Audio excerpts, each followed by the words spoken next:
ఆంజనేయుడు బ్రహ్మచారి అని అంటారు కదా, అలాంటి హనుమంతుడికి వివాహం అయింది. అలాగే ఒక బిడ్డ కూడా ఉన్నాడు అని మీకు తెలుసా? ఆంజనేయుడికి హనుమాన్ అనే పేరు ఎలా వచ్చింది? హనుమంతుడు చిన్నప్పుడే చనిపోయాడు అని కూడా మీకు తెలుసా? హనుమంతుడికి ఏ దేవుడు ఏ శక్తులు ఇచ్చారు?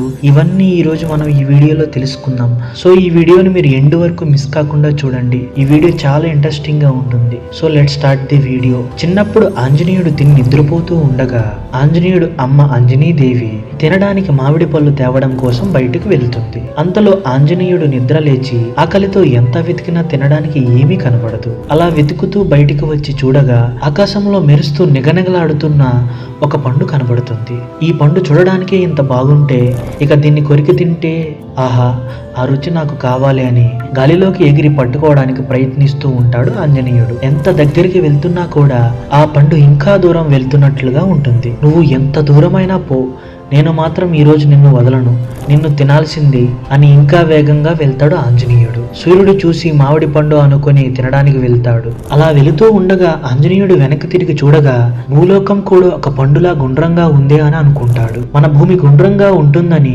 అప్పట్లోనే మన హనుమంతుడికి తెలుసు. ఆ రోజు సూర్యగ్రహణం. అదే సమయంలో సూర్యుడిని పట్టుకోవడానికి రాహు కూడా వేగంగా సూర్యుడి దగ్గరికి వెళుతూ ఉంటాడు. రాహు కన్నా వేగంగా విల్లు నుండి వచ్చే బాణంలాగా వేగంగా వెళుతున్న హనుమంతుడిని చూసి ఆశ్చర్యపోతాడు. దాంతో రాహువు ఇంద్రుడికి ప్రార్థించి విషయం మొత్తం చెప్పగా అప్పుడు ఇంద్రుడు కోపంతో అక్కడికి వస్తాడు. ఆంజనేయుడు సూర్యుడిని నోరు తెరిచి మింగబోతుండగా ఇంద్రుడు తన వజ్రాయుధాన్ని హనుమంతుడిపై విసురుతాడు. ఆ వజ్రాయుధం ఆంజనేయుడికి తగిలి సృహ తప్పి పడిపోతాడు. అక్కడ నుండి భూలోకంలో ఉన్న ఒక కొండ మీద పడిపోతాడు. ఆ దెబ్బకి హనుమాన్ చనిపోయి ఉంటాడని కొంతమంది చెప్పుకుంటారు. తన కొడుకు మరణాన్ని చూసి బాధతో వాయుదేవుడు నా కొడుకు పీల్చలేని ఈ గాలి ఎందుకు అని భూమి మీద గాలి లేకుండా చేస్తాడు. దాంతో భూలోకం మీద ఉన్న ప్రాణాలందరూ గాలి లేక చనిపోతుండగా దేవతలు అందరూ అక్కడికి వచ్చి వాయుదేవుణ్ణి వేడుకుంటారు. కానీ వాయుదేవుడు బాధతో ఏడుస్తూ ఉండగా అప్పుడు బ్రహ్మదేవుడు తన శక్తి ఉపయోగించి ఆంజనేయుణ్ణి మళ్ళీ బ్రతికిస్తాడు. అది చూసిన వాయుదేవుడు సంతోషించి మళ్ళీ గాలి వచ్చేలా చేసి చనిపోయిన ప్రాణాలందరినీ బ్రతికిస్తాడు. అదే సమయంలో బ్రహ్మదేవుడు దేవతలందరినీ ఆంజనేయుడికి వరాలు ఇవ్వమని చెప్పగా ఇంద్రుడు వరం ఇస్తాడు. నా వజ్రాయుధం వల్ల నువ్వు మరణించావు కాబట్టి ఇప్పటి నుండి నీ శరీరం వజ్రాయుధం కన్నా గట్టిగా ఉంటుంది. అలాగే నువ్వు ఎప్పుడు మరణించాలి అనుకుంటే అప్పుడు మరణిస్తావు. నిన్ను ఇక అందరూ హనుమాన్ అని పిలుస్తారు. సూర్యదేవుడు వరమిస్తాడు. నీకు అన్ని జ్ఞానాలను దగ్గరును నేను నీకు నేర్పిస్తా. ఇది గుర్తుపెట్టుకోండి. వరుణదేవుడు ఏమని వరమిస్తాడంటే నీటి వల్ల నీకు ఎప్పటికీ చావు ఉండదు. యముడు వరమిస్తాడు. నా యమపాసం వల్ల నీకు ఎప్పటికీ మృత్యువు లేదు, నువ్వు అమరుడివి. బ్రహ్మదేవుడు వరమిస్తాడు. శరీరాన్ని చిన్నగా లేదా పెద్దగా మార్చుకునే శక్తి. అగ్నిదేవుడు వరమిస్తాడు. నా అగ్ని నీ శరీరాన్ని జ్వలించదు. విశ్వకర్మ వరమిస్తాడు. నా చేతులతో నేను చేసిన ఆయుధము నిన్ను హతమార్చలేదు. కుబేరుడు వరమిస్తాడు. ఇదిగో నా గద, ఈ గదతో నువ్వు చంపాలనుకునే వారిని సునాయాసంగా నువ్వు అనుకున్నప్పుడు చంపగలవు. తన తండ్రి అయిన శివుడు హత్తుకొని వరమిస్తాడు. నిన్ను నా త్రిశూలం అలాగే శివ అస్త్రాలు కూడా ఏమీ చేయలేవు. అలా హనుమంతుడు ఇంతమంది దేవుళ్ళ దగ్గర చిన్నతనంలోనే వరాలు పొందుతాడు. అక్కడ నుండి అంజనాదేవి దగ్గర వాయుదేవుడు హనుమంతుడిని వదిలేసి వెళ్ళిపోతాడు. ఇన్ని వరాలు ఉన్నా కూడా హనుమాన్ చిన్న పిల్లోడే కదా. ఆయన కోతి లక్షణాలతో విపరీతమైన అల్లరి చేసేవాడు.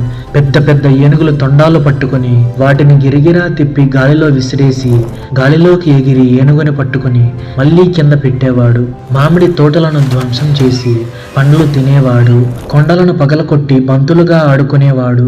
తపస్సు చేసుకుంటున్న మునులు వస్త్రాలను చింపడం, కమండలాలను పగలకొట్టడం, చిన్న చిన్న రాళ్లను వాళ్ళ మీద విసరడం, ఇలాంటి ఎన్నో అల్లరి పనులు చేసేవాడు. ఇలా రోజు రోజుకి హనుమాన్ అల్లరి పనులు చేస్తూనే ఉండడంతో విసిగిపోయిన మతంగముని హనుమంతుడిని కోపంగా చూసి చేతుల్లో నీళ్లు తీసుకుని ఇక నుండి నీకున్న శక్తులని నువ్వు మర్చిపోతావు. ఎవరైనా నీకున్న శక్తులు గుర్తు చేస్తే తప్ప నీకు నీ శక్తులు గుర్తుకు రాక ఒక సాధారణమైన వానరులా బతుకుతావు అని శపిస్తాడు. అప్పుడు ఆంజనేయుణ్ణి అమ్మ అంజనీదేవి హనుమంతుణ్ణి సూర్యదేవుడి దగ్గర విద్య నేర్పించడానికి పంపుతుంది. అలా అప్పటి నుండి హనుమంతుడు సూర్యదేవుడి దగ్గర చాలా సంవత్సరాల విద్యను నేర్చుకుంటాడు. కానీ ఒక విద్య మాత్రం నేర్పించలేకపోతాడు. అప్పుడు సూర్యదేవుడు హనుమంతుడి దగ్గరికి వచ్చి, హనుమాన్, ఈ విద్య కేవలం పెళ్ళైన వాళ్ళు మాత్రమే నేర్చుకోగలరు. అందుకే నువ్వు నా కూతురు అయిన సువర్చలను వివాహం చేసుకో అని అడుగుతాడు. అప్పుడు హనుమాన్ ఇలా అంటాడు, గురువా, నేను బ్రహ్మచారిలా ఈ జీవితం గడపాలనుకుంటున్నాను, నా బ్రహ్మచర్యానికి భంగం కలగకుండా చెయ్యండి అని అనగా అప్పుడు సూర్యదేవుడు సరే అని సువత్సలాను ఇచ్చి వివాహం చేస్తాడు. కానీ వీళ్ళెప్పుడు శృంగారంలో పాల్గొనలేదు. సువత్సల ఎప్పుడు ధ్యానం చేస్తూనే ఉండేది. అప్పుడు హనుమాన్ ఆ చివరి విద్యను కూడా సూర్యదేవుడు దగ్గర నుండి నేర్చుకుంటాడు. అలా అన్ని విద్యలు నేర్చుకున్న తర్వాత గురుదక్షిణ ఏం కావాలి గురువా అని అడగగా, నా కొడుకు అయిన సుగ్రీవుడికి మంత్రిలా ఉంటూ అతనిని కాపాడు హనుమా, ఆ తర్వాత నీకు కావాల్సింది నిన్ను వెతుక్కుంటూ వస్తుంది అని కోరతాడు. ఆ తర్వాత హనుమంతుడు వాలి మరియు సుగ్రీవుడితో కలిసి ఉండేవాడు. వాలి సుగ్రీవుడి మధ్య జరిగిన యుద్ధంలో సుగ్రీవుడు పారిపోయి అడవుల్లో దాక్కుంటాడు. హనుమంతుడు సునాయాసంగా వాలిని ఓడించి రాజ్యాన్ని సుగ్రీవుడికి ఇప్పిస్తాడు. కానీ ఆయనకున్న శక్తుల గురించి ఆయనకి తెలియదు కదా. అమ్మో, సుగ్రీవుడే ఓడిపోయాడు అంటే నన్ను ఇంకా ఈ వాలి ఎలా కొడతాడో అని సుగ్రీవుడితో పాటు హనుమంతుడు కూడా పారిపోతాడు. అదే సమయంలో సీతని వెతుకుతూ రాముడు మరియు లక్ష్మణుడు సుగ్రీవుడు సహాయం కోసం వెతుకుతూ ఉండగా అప్పుడు సుగ్రీవుడు ఇలా రామ లక్ష్మణులు ఇద్దరు నా కోసం వెతుకుతున్నారు అని తెలుసుకొని నా అన్న వాలి నన్ను చంపడానికి మనుషులను పంపించాడు. అలా అనుకుని భయపడి హనుమాన్ వాళ్ళతో మాట్లాడి ఇక్కడ నుండి పంపించాయని పంపగా, కానీ హనుమాన్ రాముడిని చూడగానే కళ్ళ నుండి నీళ్లు తిరుగుతాయి. ఏడుస్తూ హత్తుకుంటాడు. హనుమంతుడు రాముడిని మొదటిసారి చూసిన ఎప్పటి నుండో జన్మ జన్మల అనుబంధంలా హనుమాన్కి అనిపిస్తుంది. రాముడికి కూడా అచ్చం అలాగే అనిపిస్తుంది. ఆ తర్వాత హనుమాన్ విషయం తెలుసుకుని సుగ్రీవుడి దగ్గరికి పిలుచుకొని వెళ్తాడు. అలా హనుమాన్, సుగ్రీవుడు, వానర సైన్యం రాముడికి సహాయం చేయడానికి అంగీకరిస్తారు. చివరికి సీతాదేవి లంకలో ఉన్నట్టు రాముడికి తెలుస్తుంది. ఎవరైనా సీతాదేవి దగ్గరికి పంపి నేను వస్తున్నాను అనే సందేశాన్ని ఇవ్వడానికి పంపాలి అని అనుకుండగా జాంబవంతుడు హనుమాన్ని పంపిద్దామని అంటాడు. హనుమాన్ ఆశ్చర్యపోతాడు. నేను మీరు అనుకున్నంత బలవంతుణ్ణి కాదు, నేను సాధారణమైన ఒక వానరుణ్ణి. అంతే స్వామి. వామ్మో, నా వల్ల అవుతుందో లేదో, నేను అక్కడికి వెళ్ళగానే రావణ సైన్యం నన్ను చంపేస్తుంది అని అనగా జాంబవంతుడు నవ్వుతూ, హనుమా, నీకున్న శక్తుల గురించి నీకు తెలియదు, నేను చెబుతాను విను అని హనుమంతుడికి ఉన్న శక్తుల గురించి మొత్తం గుర్తు చేస్తాడు.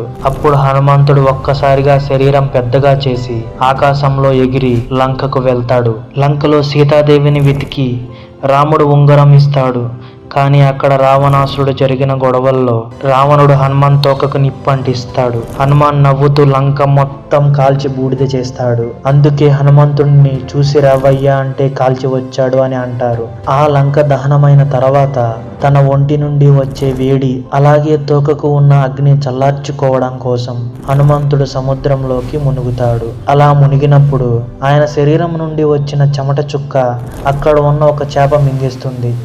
దాంతో ఆ చేపకు మకర ధ్వజుడు అనే కుమారుడు జన్మిస్తాడు. అలా బ్రహ్మచారి అయిన హనుమంతుడు పెళ్ళయి ఒక కుమారుడు కూడా పుడతాడు. మీలో ఎంతమందికి ఈ విషయం తెలుసు?